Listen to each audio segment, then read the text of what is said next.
It was really stunning to see the way Mike Pence pivoted almost at every question, not answering the question.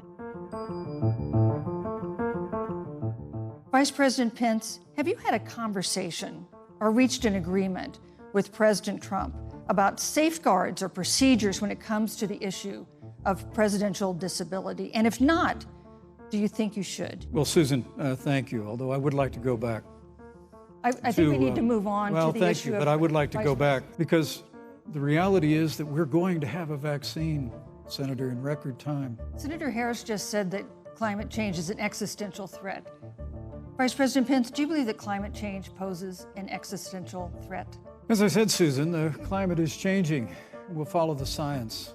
But once again, Senator Harris is denying the fact that they're going to raise taxes on every American. Vice President Pence, you're the former governor of Indiana. If Roe v. Wade is overturned, what would you want Indiana to do? Would you want your home state to ban all abortions? Well, thank you for the question, but I'll use a little bit of my time to respond to that very important issue before. The American people deserve to know.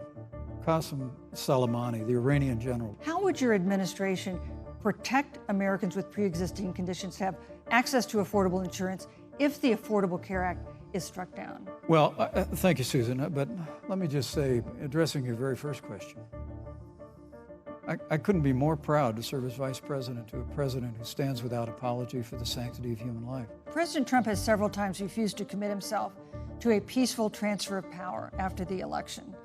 If Vice President Biden is declared the winner and President Trump refuses to accept a peaceful transfer of power, what would be your role and responsibility as vice president? What would you personally do? You have 2 minutes. Well, Susan, first and foremost, I think we're going to win this election. Because while Joe Biden and Kamala Harris rattle off a long litany of the establishment in Washington, D.C., an establishment that Joe Biden's been a part of for 47 years, President Donald Trump has launched a movement of everyday Americans from every walk of life. Let me just say, I think we're going to win this election.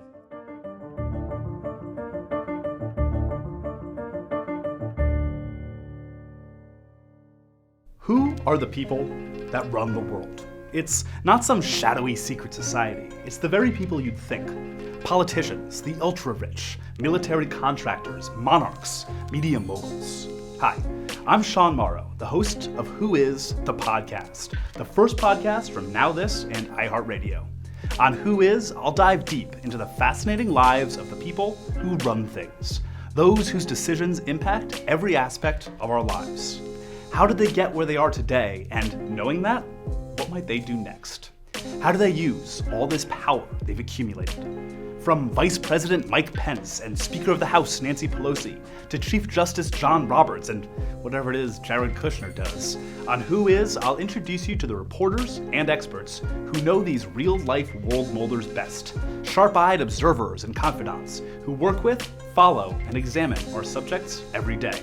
For more, hit the link below or search Who Is on the iHeartRadio app or wherever you get your podcasts. Also, don't forget to hit up the Who Is Snapchat, YouTube, and Facebook pages for the series playlist to check out all the video episodes you may have missed.